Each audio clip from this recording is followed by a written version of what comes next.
आगे बढ़ेंगे खबरों में। शिवराज कैबिनेट ने फैसला किया है कि सरकारी कामकाज देखने के लिए सरकारी पटवारियों को लैपटॉप दिया जाएगा। पटवारियों को 7 साल के लिए लैपटॉप दिया जाएगा और लैपटॉप खरीदने के लिए 50,000 रुपए की रकम भी दी जाएगी। कैबिनेट के इस फैसले पर विवाद होना शुरू हो गया है। कांग्रेस सरकार के कदम को भ्रष्टाचार बढ़ाने वाला कदम करार दे रही है। मध्य प्रदेश के 19,000 पटवारियों को तकनीकी रूप से दक्ष बनाने के लिए सरकार ने उन्हें लैपटॉप देने का फैसला लिया है। सीएम शिवराज कैबिनेट के इस फैसले के माध्यम से सरकार की कोशिश है कि पटवारी लैपटॉप के माध्यम से कहीं भी बैठकर जमीन का नामांकन, सीमांकन और दूसरे काम कर सकेंगे। इसके साथ ही अगर किसी पटवारी का निधन हो जाता है या फिर उसे सस्पेंड कर दिया जाता है तो उससे तत्काल लैपटॉप वापस ले लिया जाएगा।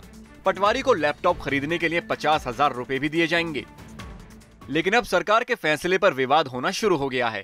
कांग्रेस आरोप लगा रही है कि सरकार फिर गड़बड़ झाला करने की तैयारी में जुटी है। देखिए, सबसे बड़ी बात यह है कि भारतीय जनता पार्टी की जब सरकार आती है तो फर्जीवाड़े हुआ करते हैं, मध्य प्रदेश उसको भुगतता है। यही फिर से हो रहा है। हैरत की बात यह है कि जो 2012-2013 में जो कॉन्फ़िगरेशन चलता था कंप्यूटर्स का, जनरेशन 6 का, उसको कहा गया है कि साहब वो खरीदा जाए। जो आज सीरीज 10 आ गई है वो नहीं, वो पुराना खरीदा जाएगा और उसको जिसकी कीमत 20,000 रुपया है उसके लिए पटवारियों को 50,000 रुपये देने का काम किया जा रहा है। और ये पूरा का पूरा 30,000 रुपया कहाँ जाएगा? और डायरेक्ट खरीदारी क्यों हो रही है? तो जेम के माध्यम से करी जानी थी, लेकिन अब सीधे दिया जा रहा है कि साहब पटवारी खुद ही खरीद लें। ये शिवराज सरकार क्या करना चाह रही है? क्यों इस तरह की चीज कर रही है? चुनाव से पहले मुझे समझ में नहीं आ रहा है। कांग्रेस पार्टी ने अपनी राय भी रखी है और इस मुद्दे को भी उठाया है कि ये सीधे सीधे भ्रष्टाचार है और एक और जो पूरा फर्जीवाड़ा है वो सामने आने वाला है। कांग्रेस बीजेपी पर निशाना साध रही है तो वहीं बीजेपी ने कांग्रेस के आरोपों को खारिज करते हुए साफ किया है कि किसी भी सरकारी नियम कायदे की अनदेखी नहीं हुई है। देखिए, कांग्रेस पार्टी न केवल मध्य प्रदेश में अपितु देश में बौद्धिक दिवालियेपन से जूझ रही है और कांग्रेस पार्टी के पास बजाय किसी सार्थक और सकारात्मक काम के एक ही कार्य शेष बचा, उसका काम है आरोप लगाना। कांग्रेस जिस मुद्दों पर आरोप लगा रही है लैपटॉप को लेकर, उस लैपटॉप की खरीदने की एक विधिवत प्रक्रिया है।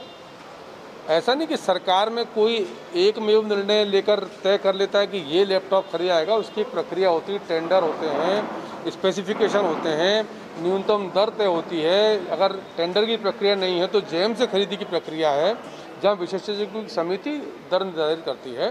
तो मेरा बहुत करबद्ध आग्रह कांग्रेस पार्टी से है कि उनको प्रतिपक्ष के नाते पूरा अधिकार है कि अपनी बात रखें, पर सच बात रखें।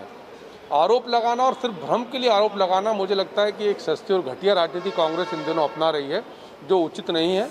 पटवारियों तक तकनीकी रूप दक्ष बनाने के शिवराज कैबिनेट के फैसले पर कई सवाल खड़े हो रहे हैं, जिसके जवाब फिलहाल तो किसी के पास नहीं है।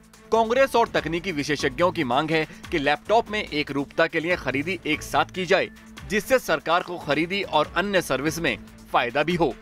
कांग्रेस ने एक बार फिर से बीजेपी सरकार पर बड़ा आरोप लगाते हुए ये कहा है कि पटवारियों को जो लैपटॉप दिए जा रहे हैं उनके कॉन्फ़िगरेशन 20,000 रुपये वाले हैं, वहीं पटवारियों को 50,000 रुपये लैपटॉप के लिए दिए जा रहे हैं। हालांकि बीजेपी का कहना है कि कांग्रेस का काम सिर्फ और सिर्फ आरोप लगाना है, इस बात में किसी भी तरह की सच्चाई नहीं है। देखना दिलचस्प होगा कि आने वाले वक्त में क्या सरकार इसे लेकर किसी तरह की कोई प्रतिक्रिया देती है या नहीं। वीडियो जर्नलिस्ट हिमांशु के साथ शुभम गुप्ता, न्यूज़ 8 भोपाल।